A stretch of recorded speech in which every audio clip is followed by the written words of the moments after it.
Sure, money can be given in a compassionate act of detachment. But in giving to make a difference, I try to make it a committed act of love. I started with that hands-on support service for my son. Love transcends death, and autism continues after his death to become the ongoing focus of my life.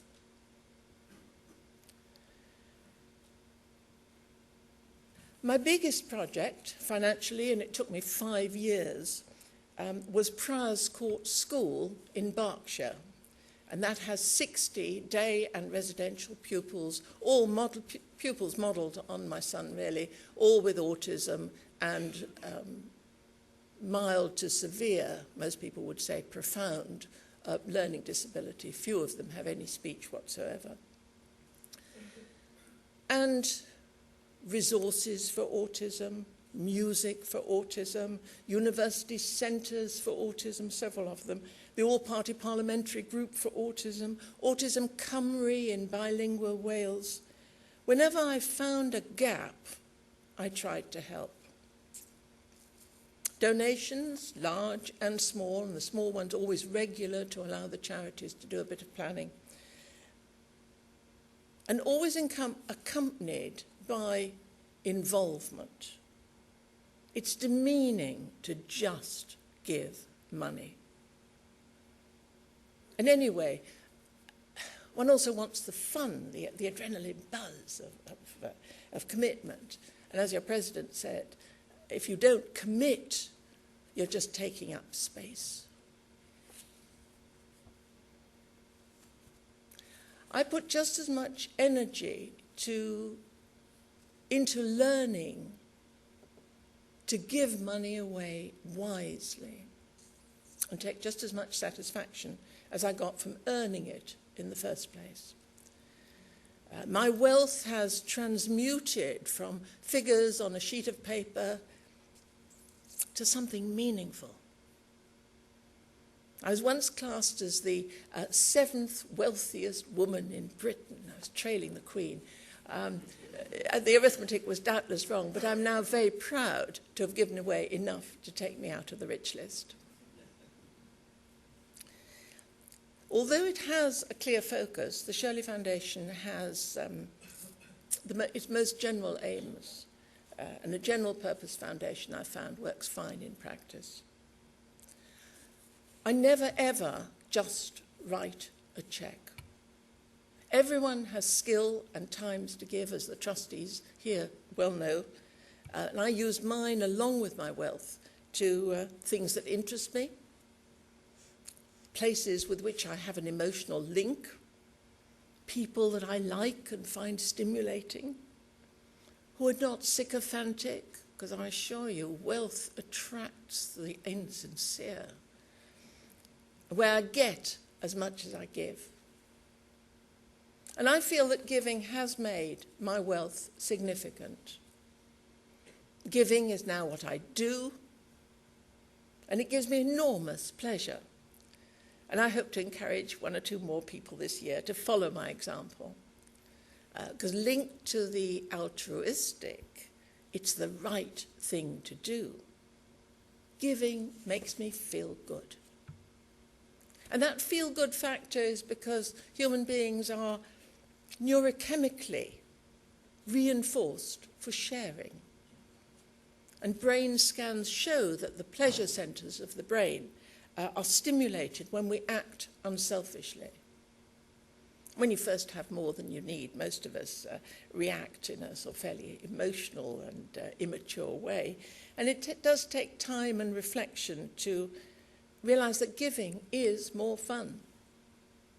And if, like me, people have been helpful to you through difficulties in the past, then it serves as some sort of giving back, repayment.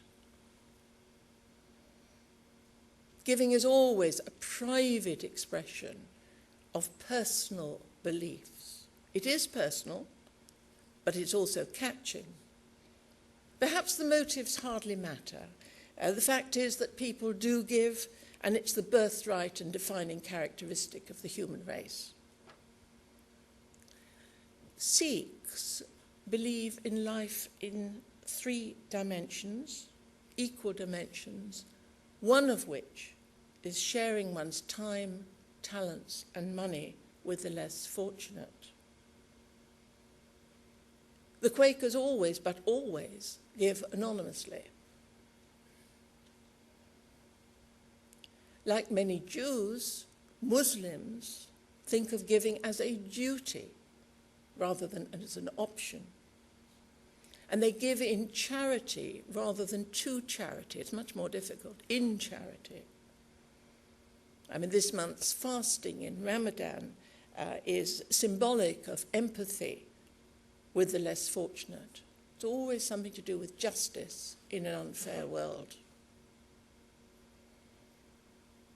My giving is not different because I'm a woman, but I do care about things and I'm careful about them. While it's nice to be thanked, my focus is always on what difference will this make, not what recognition will I get. And the giving spectrum moves from no reward whatsoever through acknowledgement, prestige, and fun to tangible returns and a sniff of immortality. I've always tried to be generous according to my means, and generous in time and skills as well as money. In recent years, the money has been significant and is wonderfully effective. But the passion and human touch must also be there, so as not to patronize beneficiaries. And I know from having received charity myself how awful it is to be expected to be grateful, how easy it is for us to patronize. So I give with a warm hand and liberal spirit. What's the fun of writing gifts into your last will and testament? I want to give in my lifetime. Nothing stands still, and my foundation has changed over the years. Information technology is no longer part of its mission. Lots of people are in that space. And the current focus remains purely autism. I give small sums via the Charities Aid Foundation, which is a wonderfully efficient way, very convenient to just write a cheque on a CAF account and have all the tax issues taken care of automatically. And I'd like very much in this year to see the start of an equivalent service provided by every bank, to be able to write a charity cheque, and that's it, get it right. Let me take a couple of minutes to talk about my role as Philanthropy Ambassador. First ever, and I'm hoping at the end of the year other countries will say, look, Britain's had a Philanthropy Ambassador, it's a good thing to do.